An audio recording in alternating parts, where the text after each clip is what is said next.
본문으로 나로 말미암아 구원을 얻는다, 나로 말미암아 구원을 얻는다라는 제목으로 말씀을 잠시 나누겠습니다. 어제 새벽에 예수님께서 자신을 이렇게 소개하셨죠. 나는 목자다. 근데 그 앞에 선한 목자다 이렇게 소개를 하셨습니다. 그래서 이제 선한 목자의 의미는 이제 내일 이제 마지막으로 살펴보기로 하고, 나는 목자다 이 말의 의미가, 나는 구약에서부터 하나님이 보내시겠다고 약속하신 목자고, 그리고 모세가 한 목자를 세워주셔서 이 백성들로 목자 없는 양이 되지 않게 해달라고 기도했던 그 목자다라는 의미가 있고, 또 더 나아가서 아주 파격적인 의미는 내가 하나님이야 라는 의미가 있다. 왜냐하면 목자의 이미지는 구약에서 하나님에게만 쓰는 이미지입니다. 그렇기 때문에 내가 목자야 라는 말은 내가 그 하나님이야 라는 의미이기도 합니다. 그리고 실제로 학자들은 여기서 사용된 헬라어 표현이 구약의 하나님을 사용할 때 쓰는 표현임을 발견하고, 이게 하나님의 표현이다 이렇게 주장하기도 합니다. 그러니까 여러 측면에서 내가 목자야, 나는 선한 목자야 라는 말은 내가 너희들이 기다리던 그 선지자고 그 목자고, 나아가서 내가 하나님으로 직접 이 땅에 온 거야. 그래서 이걸 우리는 이제 전문적인 용어로 성육신 하신 하나님 이렇게 부르기도 하죠.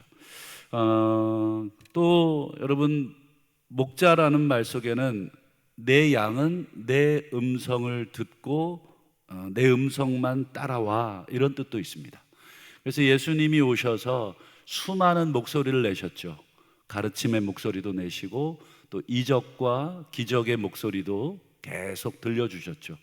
근데 딱 양분이 되죠. 예수님의 그 가르침의 목소리, 이적과 기적의 목소리를 듣고 알아듣고 따라오는 양들이 있고, 예수님을 배척하는 양들이 있고, 그건 예수님이 문제가 있어서가 아니라 양들이 일단은 예수님의 양이 아니다라고 하는 그런 전제가 깔려 있습니다.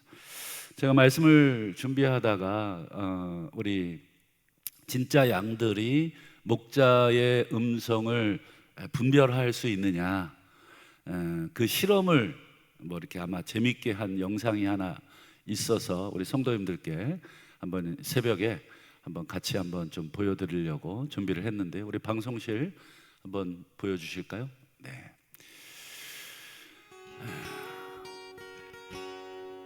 한 3명인가 4명이 양을 부르죠.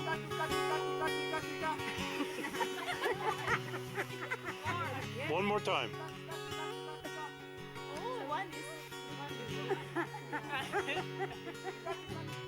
네, 첫 번째 사람은 실패했습니다.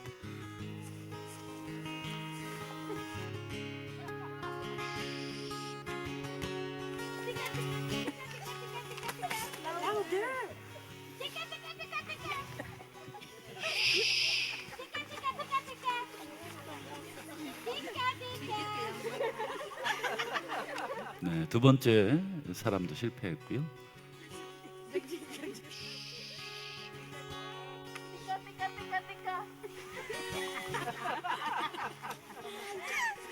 네, 세 번째도 실패했습니다. 진짜 목자가 부릅니다. Look at them. Look at them. 네, 양들이 반응을 하죠. Isn't that amazing? They are coming. Oh my God. Oh my God. I can't believe this. Oh my God. This is white boys. Oh my God. This is amazing. 네, 놀랍죠? 아마 여기까지인 것 같은데. 뭐 재미있는 아마 요 아시는 분들끼리 아마 이제 뭐 장난 삼아서 한번 실험을 해본 것 같아요. 네가 불러봐라, 네가 불러봐라. 똑같이 이렇게 불러도 그 톤과 음색과 여러 가지들을 양들이 기가 막히게 이제 구분을 하는 거죠. 이게 실제로 그런 거겠죠. 저는 이제 뭐 양을 키워보질 않았지만 아마 맞을 겁니다. 그래서 목자다라고 하는 말은 내 양은 내 음성을 듣는다, 이런 의미가 담겨 있습니다. 그게 어제 나눈 나는 선한 목자야 라는 뜻이고, 이제 오늘은 예수님이 또 다른 모습으로 자신이 누구인지를 소개하는데, 그게 뭐냐면 7절을 한번 보시면 나는 양의 문이야. 이 양의 문이라는 말은 무슨 뜻입니까? 양들이 출입하는 출입문이 있는데 그 출입문이라는 뜻이잖아요. 이 말은 어제 살핀 목자라는 의미와 실제로 같은 의미라고 보시면 되겠습니다. 조금 더 부연 설명하는 그런 이미지이긴 하지만 큰 차이는 없습니다. 아까 보신 영상에서처럼 목자가 양을 부르잖아요. 뭐 다양하게 부르죠. 앞서 이제 풀밭으로 인도할 때도 이쪽으로 와 이렇게 이제 소리를 내면 양들이 이렇게 있다가 글로 가기도 하고, 그리고 밤이 되면 이 밖에다가 놔두기도 하지만 임시로 이렇게 돌을 쌓아서 약간의 그 야생동물로부터의 공격을 보호하는데, 밤에는 양들을 한 곳으로 이제 모으는데 돌무대기를 이렇게 해놓고 그 다음에 입구를 조그맣게 해놓습니다. 그리고는 목자는 어디서 잡니까? 그렇죠. 문을 딱 막고 잡니다. 그래서 양들이 나가거나 들어갈 때도 목자가 밤에 체크할 수 있고, 그리고 담을 쌓아놨기 때문에 우리 야생동물이 양들의 소리나 냄새를 맡고 잡아먹으려고 오려면 문으로만 들어가게 돼 있는데, 거기에 누가 지키고 있냐면 목자가 지키고 있죠. 양들을 먹으려면 목자를 최소한 목자랑 공격을 하든지 목자와 싸움을 벌여야 됩니다. 근데 여러분, 내 양이 아닌 목자는 사꾼이라고 되어 있잖아요. 사꾼은 뭐 하려고 일이나 늑대랑 자기 목숨 걸고 내 양도 아닌데 싸우겠습니까? 그냥 도망가겠죠. 하지만 우리 안에 있는 양이 내 양이라면 어떻게 됩니까? 그렇죠. 당연한 거죠. 여러분, 내 자식이 어려움에 당하는데 부모가 안 싸울 부모가 어디 있어요? 근데 저는 남의 자식을 위해서는 싸울 의향이 없습니다. 내가 뭐 하려고 남의 자식을 위해서, 내 목숨이 위태롭다면 뭐 약간의 도움은 줄 수 있겠지만 내 목숨까지 걸고 싸울 그런 마음은 없어요. 내 자녀가 아니기 때문에 그렇습니다. 그래서 예수님이 내가 양의 문이야 라고 할 때 우리 사진을 한번 좀 보여드릴까요? 요거는 이제 조금 아마 좀 오랫동안 완성된 울타리 같은데, 아마 고대에도 이렇게 했을 겁니다. 돌로 이렇게 그냥 주변에 있는 돌들을 양의 규모에 따라서 이렇게 막아뒀을 텐데, 양을 한번 치러 가면 몇 개월씩 치러 갑니다. 그래서 한번 밖으로 나가면 베이스 캠프를 한 곳에 정해놓고, 그리고 오늘은 동쪽으로, 오늘은 서쪽으로, 그리고 갔다가 다시 와서 애들 재우고, 그렇게 몇 달을 그 주변에 있는 풀들을 다 뜯어 먹이고, 그리고 이제 풀들이 더 이상 없으면 또 다른 곳으로 또 이동합니다. 그렇게 해서 양들이 충분히 털이 자라고 이렇게 성장한 다음에 다시 집으로 이제 데려오죠. 이런 일종의 돌로 쌓아놓은 형태인데, 저기 보시면 입구는 하나밖에 없습니다. 그러니까 양을 훔치려면 저 담을 넘든지 아니면 입구를 막고 있는 목자를 뚫고 가든지, 뭐 둘 중 하나밖에 없습니다. 그러니까 내가 목자야 라는 말은 내가 문이야 라는 뜻과 똑같은 말이고, 내가 문이야 라는 말은 내가 그 문을 지키는 목자야. 그러니까 실제로는 다 같은 의미를 보여주고 있습니다.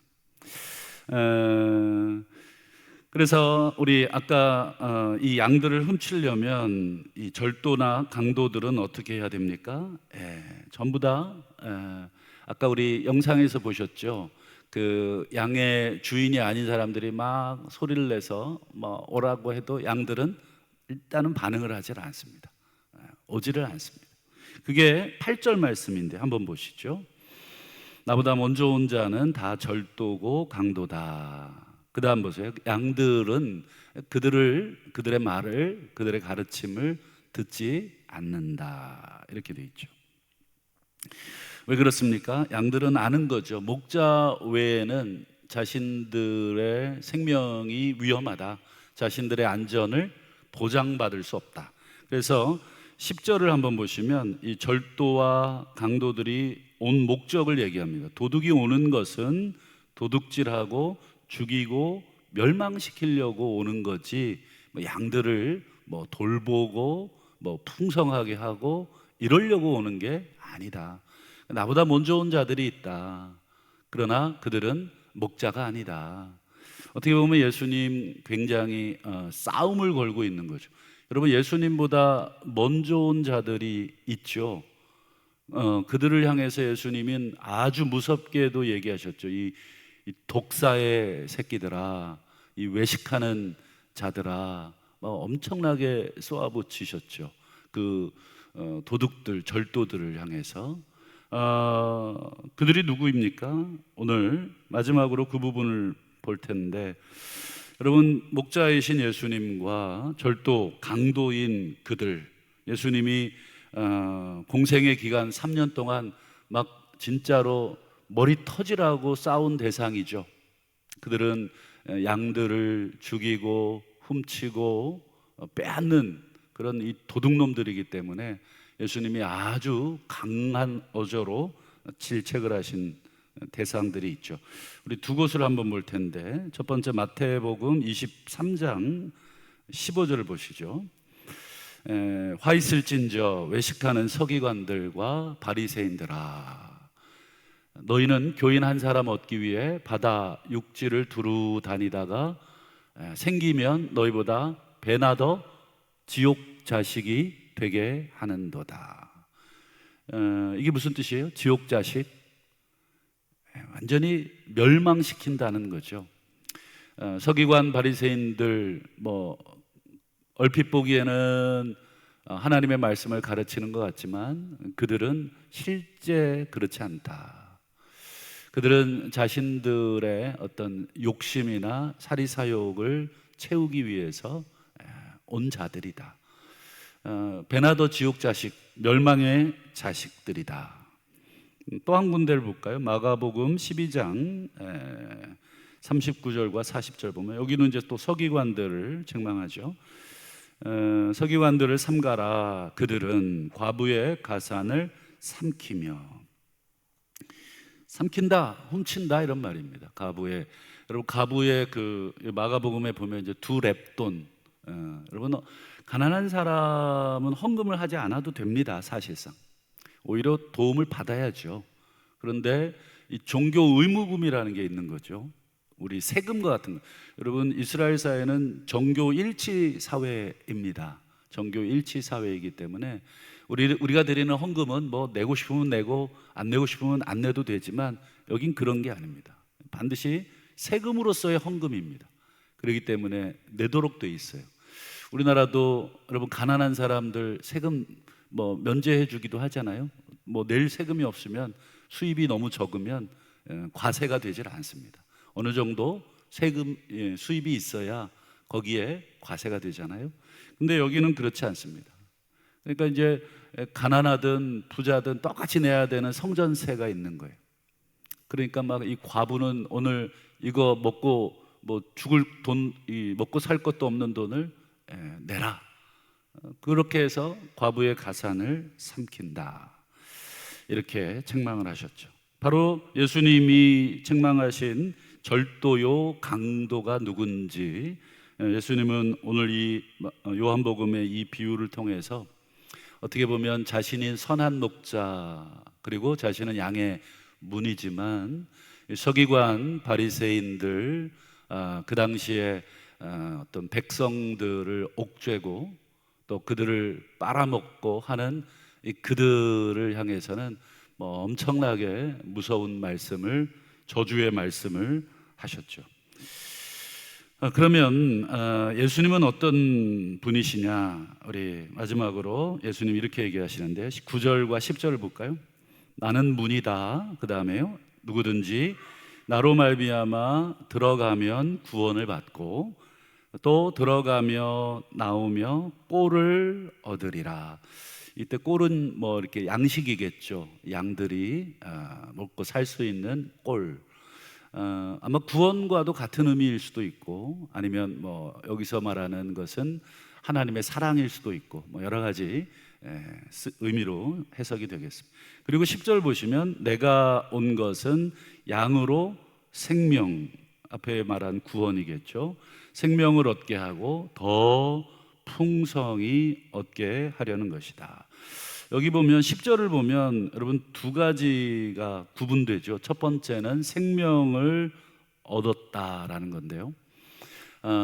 생명을 얻었다는 말은 구원을 받았다 이렇게도 우리가 쓸 수 있는데, 여러분 우리가 한번 구원받으면 그걸로 된 거 아닙니까?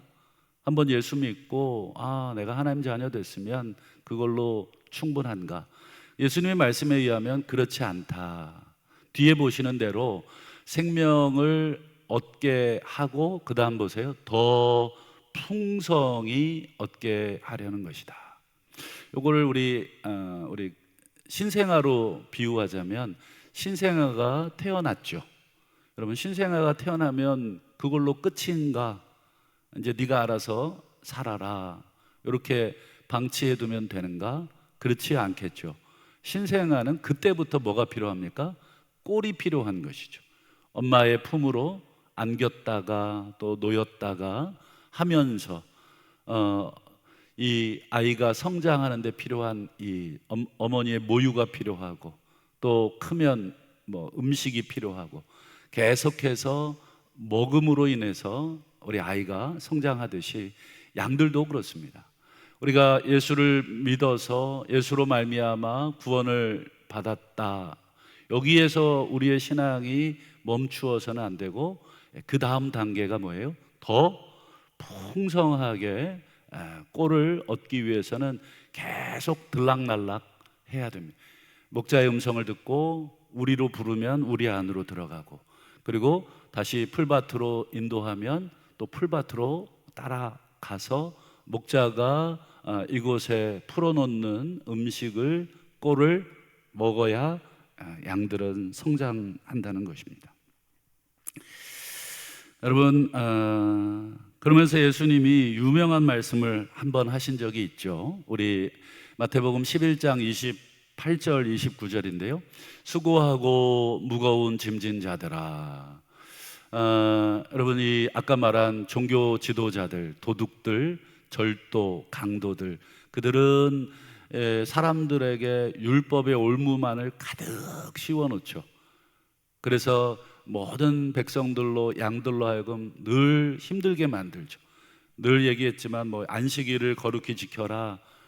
우리 하나님은 그거 딱 하나, 아무 노동도 하지 말라, 그 얘기 하나 하셨지만, 우리 장로들이나 서기관들은 안식일과 관련된 규정을 39개나 더 만들어 놨어요. 그렇게 해서 막 세분화해 가지고 규정을 막 적용을 하면서 그걸 지키지 못하는 사람들에게는 또 엄청난 또 비난과 책망을 쏟아부었죠. 그러니까 뭐 너무 힘든 것입니다. 수고하고 무거운 그런 상황에서 하신 말씀이죠. 다 내게로 오너라, 내가 너희를 쉬게 하겠다. 그 다음에요, 나는 마음이 온유하고 겸손하니 나의 멍에를 메고 내게 배워라. 여러분 요거는 이제 유대의 관용어입니다. 관용어. 멍에를 메고 배우라는 말은 나의 제자가 되라, 이런 뜻입니다. 뭐 지금도 아마 학교나 이런 데서는 우리 교수가 절대적인 힘을 갖고 있죠. 학생이 예를 들어서 내 어떤 지도 방침이나 또 내 어떤 사상에 반대하면 그 학생을 지도할 수가 없습니다. 싫든 좋든 교수님의 이론이라든지 교수님의 가르침을 학생은 받아야 되는 입장이죠. 거기에 조금 더 발전시킬 수는 있지만 뭐 내가 학위를 받으려고 들어간 이상은 그 교수의 지도 속에 논문을 써야 되고 연구를 해야 됩니다. 이 멍에를 메고 내게 배운다는 것은 유대의 관용으로서 그분의 제자가 된다는 것입니다.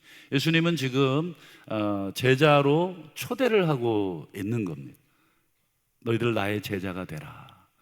바리새인들의 제자가 되지 말고, 서기관들의 제자가 되지 말고, 사람들의 제자가 되지 말고 나의 제자가 되라. 그러면 너의 마음이 쉼을 얻으리라. 여러분, 예수님, 참된 진리를 가르치시는 예수님, 진리를 알지니 진리가 너희를 자유케 하리라. 우리 사람들의 가르침이나 사람들은 우리를 올가매고 얽매일 수밖에 없지만 우리 주님은 우리에게 사랑의 목자로서, 자신을 내어주시는 사랑의 목자로서 우리에게 진정한 쉼과 또 자유를 준다.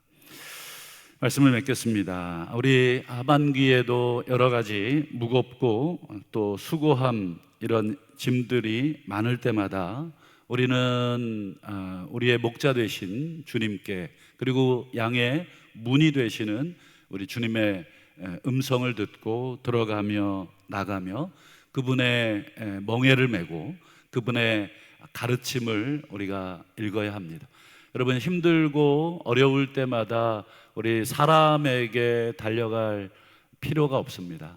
우리가 힘들고 어려울 때마다 주님 앞에, 말씀 앞에 달려가 그 말씀의 꼴을 먹어야만 우리 안에 있는 생명이 시들지 않고 더 풍성해지는 것입니다. 바라기는 우리 7월 한 달 마음이 온유하고 겸손하신 우리 주님, 그분 앞에 앉아 그분이 주시는 풍성한 말씀의 꼴을 우리가 늘 먹고 또 묵상하고 또 그분의 길을 우리가 순종하고 따라가는 우리 복된 주님의 양들이 다 되시기를 주님의 이름으로 축원합니다.